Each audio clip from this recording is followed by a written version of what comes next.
In today's video, I'm going to teach you how to make a shareable video link on Google Drive. Whether you're collaborating on a project or simply want to share a memorable moment with friends and family, Google Drive makes it incredibly easy to share videos securely and efficiently.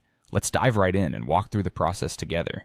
First things first, you'll want to locate the video file in your Google Drive that you wish to share. You can do this by navigating to the Google Drive homepage and logging in with your Google account if you haven't already done so. Once logged in, look for your video file. You'll typically find it in My Drive, but it could also be under Shared with Me, or even in a specific folder if you've organized your files meticulously. Once you've found the video, the next step is to right-click on it. This action will trigger a menu with several options. From this menu, you'll see an option labeled Share. Go ahead and select it. A window will pop up, offering a plethora of sharing options.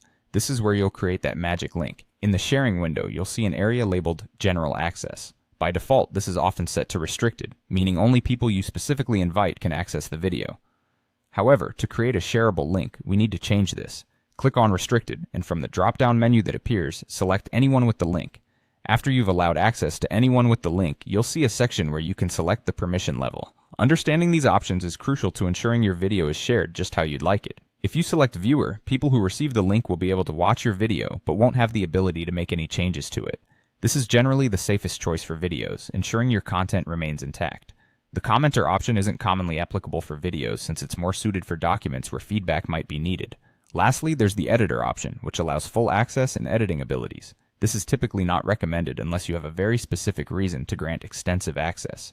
Once you've selected the appropriate permission level, look for the Copy Link button and click it. This will copy the shareable link to your clipboard, making it ready for you to paste wherever you need, whether that's in an email, a social media post, or a message to a friend. After copying the link, you're almost done. You've effectively created a shareable link and opened up access to your video as desired.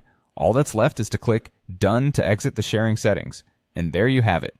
You now know how to make a shareable video link on Google Drive. This skill can come in handy in so many scenarios, giving you the flexibility to share precious moments or important information effortlessly and securely. Happy sharing!